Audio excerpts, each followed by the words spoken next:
Olá a todos, mais um vídeo aqui para o canal e, como sempre, estou dando continuidade aos rankings, né? Eu resolvi fazer, através de uma sugestão de um inscrito aqui no canal, rankings de bandas e artistas do pior pro melhor álbum. Sempre antes de fazer um ranking, nunca é demais lembrar, às vezes eu vejo sempre comentários aqui dizendo o seguinte: nossa, que absurdo, você colocou tal álbum em tal posição, esse álbum merecia mais ou merecia menos. É como eu sempre digo, em se tratando de música, não existe nada totalmente certo nem completamente errado. São apenas opiniões. E o mais legal é justamente essa diversidade de opiniões. Então, obviamente, a minha opinião aqui, a minha colocação nesses rankings, não é a verdade absoluta, muito menos de quem discorda de mim ou concorda comigo. São apenas visões diferentes sobre o mesmo assunto. Então, na verdade, o mais interessante é cada um assistir e tirar sua própria conclusão, né? Lembrando sempre que isso aqui é apenas uma lista que tem apenas uma importância no sentido do entretenimento e não apenas não de gerar discussão, não de querer polemizar, nada disso. Então hoje o, o assunto, né, a banda abordada é o Metallica. Né? O Metallica é a maior banda da história do metal, né? E quando eu falo maior, sempre é bom também deixar bem claro. A maior banda não é necessariamente a melhor, porque muita gente também confunde esses dois conceitos, né? Metallica é a maior banda por tudo que realizou, né? Pelo número de vendagens, de álbuns, pela, pela repercussão que a banda tem, né? Desde que foi formada, né? Então acabou se tornando, né? O maior nome da história do heavy metal. Não necessariamente o melhor, porque o melhor pode ser o Black Sabbath, pode ser o Iron Maiden, pode ser o Judas Priest, o próprio Metallica. Aí é uma questão de gosto pessoal. O maior é uma coisa que tem ligada a fatos, né? O melhor é subjetivo. Então, o Metallica, o pior álbum do Metallica, né? Eu não tenho. Então eu não vou poder mostrar aqui para vocês, começando agora com o 11º álbum, para mim é o pior álbum do Metallica, então como se eu estivesse aqui mostrando o álbum, mas não tenho ele, porque eu considero um álbum horrível, um álbum ruim mesmo. Já quando ele saiu, estou falando do Sun Anger de 2003, quando saiu esse álbum para mim foi um susto, porque realmente eu achei uma porcaria em todos os sentidos. É um álbum ruim, é um álbum assim que tem uma sonoridade, a bateria é terrível, né? Parece uma lata mesmo assim, né? Parece que foi tirado assim de uma forma, não sei porquê, né? Até hoje ninguém explica. O Kirk Hammett não faz um solo sequer naquele álbum. Enfim, é um álbum assim que não tem nenhuma música marcante. Sem contar que tem uma das músicas mais tenebrosas, se não a pior, que é aquela Frantic, né? Que fica naquele tic-tac, tic-tac. Não gosto nem de lembrar. Horrível. Um álbum, um dos piores álbuns já gravados na história da música. Então não faria sentido eu ter, mesmo Metallica sendo uma banda entre as minhas favoritas, não faz sentido você ter um álbum que você nunca mais vai ouvir. É o caso de Sun Anger, por isso não está na minha coleção. O 10º álbum está aqui, o Reload. O Reload é um álbum que também eu não gosto muito, mas uma, duas ou até três músicas aqui se salvam. Então essa é a razão que ele está na minha coleção. É um álbum que também, na época, assim, foi mal recebido pela maioria dos fãs, né? Logo após o Load, né? Veio o Reload. E o Reload é um álbum que assim ficou, né? Também meio que marcado por aquele período, né? Que muitos fãs não aprovam, né? Aqui tem uma música, né? Que não deveria ter sido gravada, na minha opinião, que é The Unforgiven 2, né? Então essa música, a continuação, é muito inferior à primeira parte, né? E eu não sei por que também resolveram fazer. E tem The Memory Remains também, que tem a participação da Marianne Faithfull, né? Que fica fazendo um lá, insuportável também. Então, assim, é um álbum que você salva por algumas músicas, como Fool, por exemplo, que é uma música legal, né? Attitude é uma música também legal. Enfim, é um álbum assim bem regular bem mediano na discografia do Metallica, e por isso está aqui na 10ª posição. Em 9º lugar, tá aqui, o Death Magnetic, de 2008. Também é um álbum regular, é um álbum assim que, depois de Sun Anger, quem tinha ouvido Sun Anger, e veio esse álbum aqui 5 anos depois, até foi um alento, né? Porque comparado com Sun Anger, esse álbum aqui é uma obra-prima, né? Mas é um álbum visto hoje, analisado hoje, para mim, na minha visão, é um álbum também mediano, com composições boas, alternando com composições regulares. Por isso, Death Magnetic acaba ficando nessa posição. Tem músicas legais, como a Cyanide, aqui também tem uma música desnecessária, The Unforgiven 3, enfim, tem uma música bem interessante aqui chamada My Apocalypse, enfim, alterna momentos bons com momentos bem razoáveis, por isso fica aqui na 9ª posição. Em 8º lugar, o 72 Seasons, de 2023, um lançamento agora, né? O Metallica gravou esse álbum 7 anos depois do seu último lançamento, e foi uma surpresa até, porque esse álbum aqui, né, em que pese muita gente não ter gostado, outros gostaram bastante, e eu tô no time assim, dos que gostaram. Não assim a ponto de considerá-lo um dos clássicos, um dos melhores álbuns da banda, mas é um álbum que vai figurar dignamente na discografia, na minha visão. Ele cumpre um papel importante aqui e fica como um álbum médio na discografia do Metallica.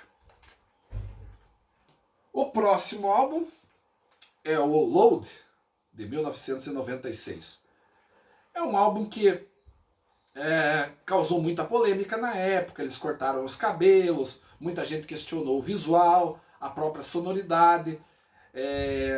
O James Hetfield e o Kirk Hammett meio que quiseram fugir do estereótipo do heavy metal.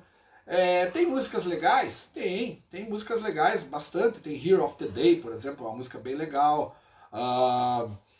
Qual mais aqui que é bem interessante? A Poor Twisted Me, Until It Sleeps. Enfim, é um álbum bem bom. É um álbum que hoje analisado, longe daquele período lá, é um álbum que acaba se destacando até na discografia.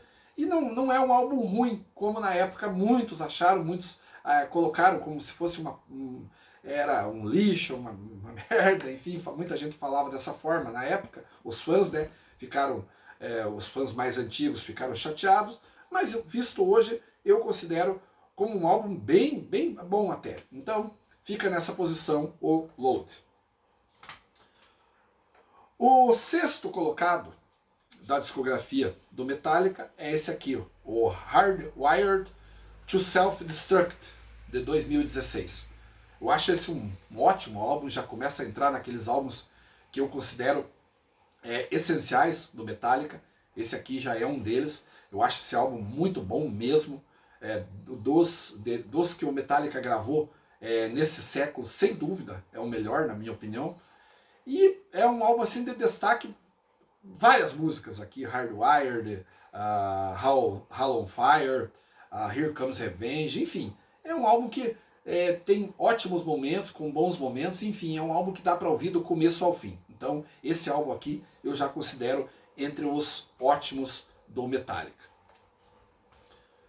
O 5º colocado, agora já entrando no top 5, começa com o Black Album, de 1991.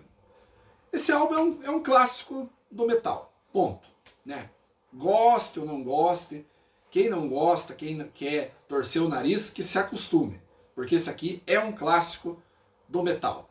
E diria mais, é o maior clássico do metal. Porque é um álbum que vendeu mais de 30 milhões de cópias no mundo. É o álbum de heavy metal mais vendido em todos os tempos. Continuará sendo, né? Ninguém vai superar jamais a venda desse álbum. Na época também teve fã que torceu o nariz. Mas eu, por exemplo, sempre gostei de The Unforgiven, Nothing Else Matters, Sad But True. As mais manjadas, né? Que a galera tocou muito, né? E muita gente não gostou na época, achou que o Metallica tinha se vendido e não sei o que mais. Mas não tem nada disso. Metallica fez o que era preciso fazer na época e conseguiu entrar num patamar que nenhuma banda de metal conseguiu entrar até hoje. Só o Metallica conseguiu chegar a esse ponto. Então, não tem como não dar um mérito para a banda e dar um mérito para Black Album, gostando ou não do álbum. Você pode gostar, você pode não gostar, mas isso não vai mudar o fato de que esse é um clássico definitivo, não apenas do heavy metal, da história da música. O quarto colocado é esse aqui, o And Justice for All, de 1988. Esse álbum aqui também é um divisor de águas na carreira da banda. É o primeiro gravado após a morte do Cliff Burton, em 1986, né, com a estreia do baixista Jason Newsted. Aliás, o que faz esse álbum estar em quarto lugar, na minha opinião, é justamente isso. O Jason estreia nesse álbum, né? E ele na estreia dele, o baixo, né? O baixo do Jason Newsted, né? Tá aqui o Jason, na época aqui todos eles. Ele é inaudível, né? Então, assim, esse álbum aqui fica em quarto lugar justamente por isso, né? Talvez se ele tivesse sido gravado com o baixo completo ali, até inclusive na internet tem a sessão de gravação com o baixo incluso, né? Do Jason, o som fica muito mais encorpado, mas por alguma razão acabaram não fazendo isso aqui. Mas isso não muda o fato de que tem músicas aqui marcantes. One é provavelmente uma das melhores músicas que o Metallica já gravou. Harvester of Sorrow também, sensacional. Black, enfim, é um álbum que se não fosse por esse senão aí da gravação do baixo, estaria até mais para frente na minha opinião, mas fica aqui em quarto lugar. Em terceiro lugar, Ride the Lightning, de 1984. Também um álbum perfeito. Aliás, do quinto para cá, qualquer um que entrar em primeiro na sua lista aí, ou na lista de quem quiser se manifestar, ou estiver assistindo aí, vai estar bem colocado. E esse aqui é um exemplo.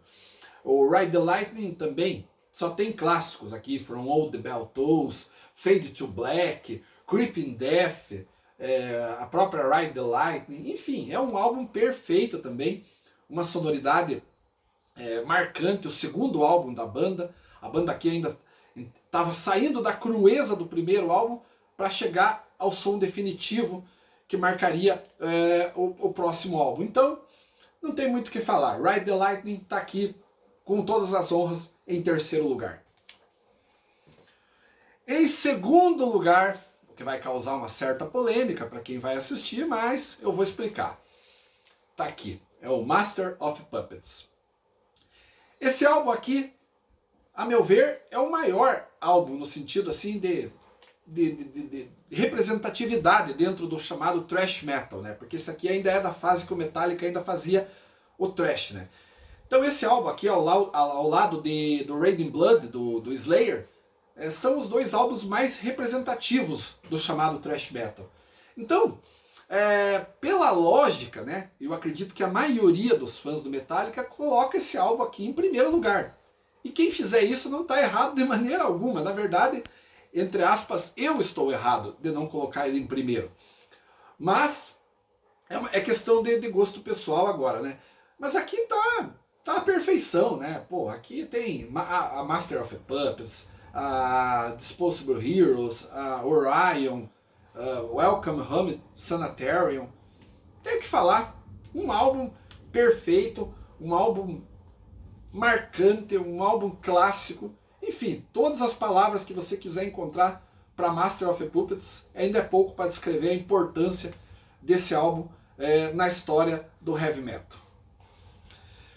E em primeiro lugar, né, para surpresa de alguns aí, eu acredito que da maioria, QAnon, de 1983, a estreia da banda. Esse álbum me pegou muito mais, né, porque é o álbum que fez eu gostar de Metallica. Por incrível que pareça, a primeira vez que eu ouvi o Metallica, eu não gostei tanto de Master of Puppets. Assim, para mim, causou uma coisa assim, a sonoridade não caiu bem para mim. E eu deixei o Metallica meio de lado por um tempo porque eu não gostei. Aí eu fui dar uma chance com esse álbum aqui. E com esse álbum aqui, foi amor à primeira vista. a crueza, a tosquice, no bom sentido, tudo me chamou a atenção, né? Esse álbum aqui é marcante também porque ele é o marco zero do thrash metal, né? Isso aqui é o marco zero do thrash metal. Não adianta alguém dizer assim, ah, mas o Exciter no Heavy Metal Maniac gravou algo anterior a isso que já era thrash metal. Não, pode até ser, mas mesmo assim, esse álbum aqui, na verdade, ele já havia sido gravado na demo de 1982, né? Então, na No Life Do Leather, né? Então, na verdade, não deixa de ser, mesmo que algum álbum tenha feito ainda em 83, como alguns querem dizer em janeiro de 83, no caso do Exciter, essas mesmas músicas já estavam na demo de 82, então ainda assim é anterior. Então não adianta, esse aqui é o marco zero do thrash metal, né? Então, para mim, tem uma importância vital, porque foi o álbum que me fez gostar do Metallica, e por isso está aqui no meu top 1. É a minha medalha de ouro, o Kill 'Em All de 1983. Então, tá aí, é o meu ranking do pior ao melhor álbum do Metallica. Vou continuar fazendo os rankings. Eu estou muito contente aí com a repercussão. Está tendo muita visualização, muitos comentários. Quero agradecer a todos. Se você está assistindo o meu canal pela primeira vez e ainda não é inscrito, se inscreva. E quem já é inscrito e sempre acompanha, mais uma vez, meu muito obrigado. Espero que continuem curtindo e logo logo tem um outro ranking. Um abraço a todos e até o próximo vídeo.